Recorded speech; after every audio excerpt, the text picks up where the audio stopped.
Hello friends, কেমন আছেন সবাই? আশা করি সবাই ভালো আছেন। নতুন একটি টিউটোরিয়াল নিয়ে হাজির হয়ে গেলাম। তো ইতিমধ্যে যে টিউটোরিয়ালগুলো করা হয়েছে আপনারা ইতিমধ্যে এগুলো দেখবেন, তাহলে আপনারা অন্তত কিছু শিখবেন আশা করি। তো একটি বাদ দিয়ে আরেকটি দেখার কোনো সুযোগ নেই, তাহলে আপনাদের শিখতে প্রবলেম হবে।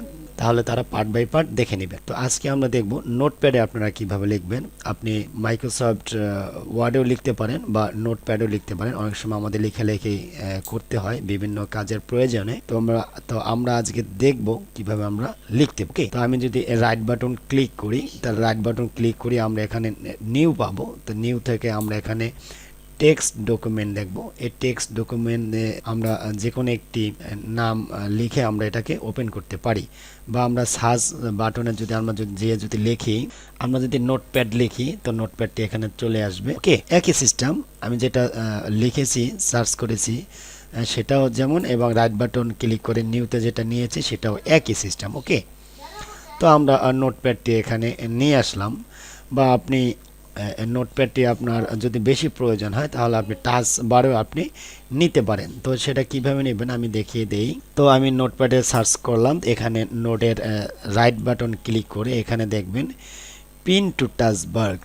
পিন টু টাচ বার যদি আপনি লিখেন তাহলে এখানে আপনার কিন্তু এখানে চলে আসবে। ওকে ওকে ফ্রেন্ডস, তো আমরা নিউ টেক্সট ডকুমেন্ট যেটা নিলাম এটা আমরা রাইট বাটন ক্লিক করব। রাইট বাটন ক্লিক করে রিনেম প্রেস করব। রিনেম প্রেস করে জাস্ট এখানে আমি নোট লিখি, NO। আমি জাস্ট নোট লিখলাম। নোট লিখে আমি ডাবল ক্লিক করলাম, আমাদের এটা ভিজিবল হয়ে গেছে। তো এখানে খেয়াল করুন, এখানে ফাইল আছে, ফাইলে নিউ আছে, ওপেন আছে, নিউ উইন্ডো আছে, সেভ অ্যাজ আছে, পেজ সেটআপ, প্রিন্ট আছে, এক্সিট আছে। তো এক্সিট দিলে আমরা আবার এটা বের হয়ে যাব। তো আমরা আবার ওপেন করলাম। তো ওপেন করে এখানে এডিট অপশনে আছে। তো এডিট আমরা করতে পারি, রিপ্লেস করতে পারি, সিলেক্ট ওয়াল, টাইম, ডেট। তো ফরম্যাট আছে, আমরা ওয়ার্ড ওয়ার্ড ওয়ার্ড রাখবো এবং ফন্ট এখান থেকে চেঞ্জ করে দিতে পারবো। তো আমরা যদি ফন্টে এখানে ক্লিক করি, তো ফন্টে এখানে ক্লিক করার খেয়াল করুন এখানে আমরা সুতনি এমজি যেটা আছে সেটা আমরা এখানে দিতে পারি। এখানে সিস্টেম অবস্থা যেটা আছে সেটা ইংরেজি চলে আসবে। তো আমরা যদি বাংলা লেখা এখানে ক্লিক করি, বাংলা লেখা এখানে চলে আসবে। ধরুন আমরা সুতনি তানগন এমজি, বা আমরা এখানে বিভিন্ন ফন্ট আছে আমরা দেখে নিচ্ছি। এই যে আইকনটা আছে ঝর হ, এটা হচ্ছে সুতনি এমজি। তো আমরা এই সুতনি এমজি রেখে এখানে 14 ফন্ট দেওয়া আছে, আমরা ফন্ট এখানে বাড়িয়ে কমিয়ে দেখতে পারি। ওকে, এবং এখানে বোল্ড বা রেগুলার, এই যে রেগুলার যেটি আছে রেগুলার, আপনি যদি MS ওয়ার্ড পারেন তাহলে এটাই আপনার পারার কথা। যদি আপনি নতুন কম্পিউটার শিখছেন তাহলে আপনার পারার কথা না, তাহলে আপনি এভাবে এটা শিখে নেবেন। ওকে, তো আমার আরেকটি চ্যানেল আছে আইটি গ্রাফিক টাচ, সেখানে MS ওয়ার্ডের পার্ট বাই পার্ট টিউটোরিয়াল দেওয়া আছে। আপনারা যদি MS ওয়ার্ড সম্পূর্ণ শিখতে চান, অর্থাৎ আমার সেই টিউটোরিয়ালগুলো আপনি দেখলে অবশ্যই মাস্টার হয়ে যাবেন MS ওয়ার্ডে। যাই হোক, আমি এখান থেকে যেটা শেখাচ্ছি সেটা দেখুন। এখানে আমরা Sutonny font, Sutonny MG select করলাম, ফন্ট সিলেক্ট করলাম, 14 ফন্ট সিলেক্ট করলাম, এবং আমাদের রেগুলার আমরা সিলেক্ট করে আমরা জাস্ট কী করলাম, আমরা ওকে প্রেস করলাম। ওকে, এবং আপনার সিস্টেম থেকে আপনার ফন্টটিকে কি করবেন, আপনি বিজয় করে নেবেন। বিজয় যদি আপনার না থাকে, আপনি যখন সিস্টেম করে নেবেন, যখন সেট করে নেবেন তখন আপনি বিজয় ইনস্টল করে নেবেন। ওকে, কন্ট্রোল অল্টার বি প্রেস করে আপনি লেখালেখি এখানে করবেন। এখন দেখুন এগুলো কিন্তু লেখা ঠিকমতো আসছে না, তার মানে কি কন্ট্রোল অল্টার বি প্রেস করা ছিল, এখন আমি আবার কন্ট্রোল বি প্রেস করব। এরপর যদি আমি লেখালেখি করি দেখি ঠিক হয় কি না। এখন ঠিক হচ্ছে। আপনি এইভাবে লিখবেন। তো লেখার পরে জাস্ট আপনি এই লেখাটিকে এইভাবে সিলেক্ট করবেন। সিলেক্ট করে আপনি এভাবে কাট, কপি, পেস্ট এভাবে করতে পারেন। আমি এটাকে কি করব, কপি করব।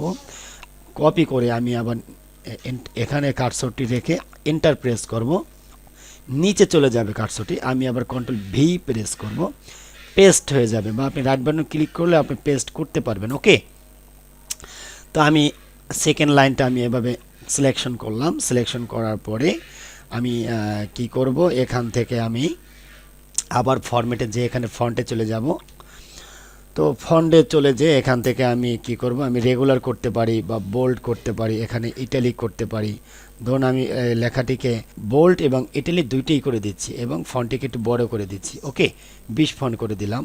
তো এখানে খেয়াল করুন নিচে কিন্তু এটা ভিজিবল হবে, আপনি যাই করবেন নিচে কিন্তু এডিটটা এখানে ভিজিবল হয়ে যাবে। তো আমি বোল্ড এবং ইটালিক করে আমি ওকে প্রেস করলাম, খেয়াল করুন আমাদের লেখাটা কিন্তু বোল্ড এবং ইটালিক হয়ে গেছে। আমি নিচের লাইনটি সিলেকশন করলাম, সিলেকশন করে আমি কি করলাম, জাস্ট বোল্ড করে দিলাম, বোল্ড করে আমি ওকে করলাম। এরপর যে আমরা ইংলিশ লিখব, তো ইংলিশ লেখার জন্য আমরা ফরম্যাটে চলে গেলাম, ফরম্যাট থেকে ফন্টে চলে গেলাম, ফন্টে চলে যে এখানে টাইমস নিউ রোমান্স সবসময় থাকে, এটা রেখে আমরা ধরুন আমরা ইটালিক বা রেগুলার করতে পারি, আমরা ইটালিক রেখে আমরা 18 ফন্টে রেখে আমরা ওকে প্রেস করব। তো এই পর্যায়ে আমি একটু লেখালেখি করি,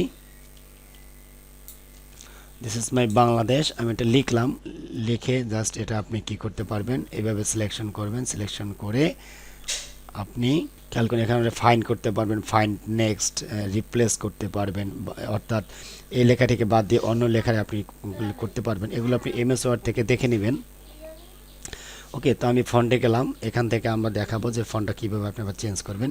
তো আমি রেগুলার করে দিচ্ছি এবং 20 ফন্ট করে দিচ্ছি, এখানে ভিজিবল হবে। এখানে ওয়েস্টার্ন আছে, এখানে আপনি বিভিন্ন সিস্টেমে করে দিতে পারেন, এখানে অ্যারাবিক করতে পারেন, এখানে ওয়েস্টার্ন দেয়া আছে। তা আমরা ওয়েস্টার্নে যেভাবে সিস্টেমে দেওয়া আছে সেভাবে রেখে আমরা ওকে প্রেস করব। খেয়াল করুন আমাদের লেখাটিকে এখান থেকে চেঞ্জ হয়ে গেছে। এখানে লিখে লিখে ভিউয়ার্স আপনি দ্রুত আপনি এডিট করতে পারবেন না, কারণ এটা নোটপ্যাডে এরকম সিস্টেমটি কম। এমএস ওয়ার্ডে যেটা আছে, এমএস ওয়ার্ডে আপনি দ্রুত এডিট করতে পারবেন, এখানে অত দ্রুত এডিট করতে পারবেন। তো যাই হোক, আমি দেখালাম যে নোটপ্যাড আপনি কিভাবে সিলেকশন করে কিভাবে আপনি লেখালেখি করবেন বা কপি পেস্ট করবেন সেটা আমি দেখে দিলাম। আপনি এবার সিলেক্ট করে কাট করতে পারেন বা কপি করতে পারেন। আমি কাট করলাম, আবার এখানে সিলেকশন করে কন্ট্রোল ভি প্রেস করলাম, পেস্ট হয়ে গেলো। কাট করে যখন করবেন তখন এটা কাট হয়ে যাবে এবং কপি করলে এটা থাকবে, আবার কপি করতে পারবেন, পেস্ট করতে পারবেন। তো যাই হোক, কীভাবে নোটপ্যাডে আপনি লেখালেখি করবেন সেটা আমি আজকে দেখালাম। তো ভিউয়ার্স, ভিডিওটি ভালো লাগলে অন্তত একটি লাইক দিবেন এবং সাবস্ক্রাইব করে চ্যানেলের সাথেই থাকবেন। নেক্সট টিউটোরিয়াল দেখার আমন্ত্রণ জানিয়ে আজকে পর্ব এখানে শেষ করছি। তো এখানে দেখুন আপনি সেভ করতে পারেন, সেভ যদি করা না থাকে তাহলে আপনি সেভ করবেন, আপনি সেভ অ্যাজ ক্লিক করবেন, তাহলে যে কোনো একটি লোকেশনে আপনি এখানে দেখুন আমি ডেস্কটপে রাখলাম, আমার এটা লেখা আছে নোট, তা আমি জাস্ট এখানে সেভ করে দিলাম। ইয়েস, আমি সেভ করে দিলাম। ওকে, আমাদের এই লেখাটি এখানে সেভ হয়ে গেল। তো ভিউয়ার্স, এই ছিল আমাদের টিউটোরিয়াল।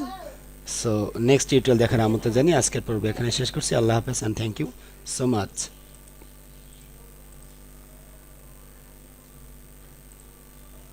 টিউটোরিয়াল দেখার আমন্ত্রণ জানিয়ে আজকের পর্ব এখানে শেষ করছি। আল্লাহ হাফেজ and thank you so much.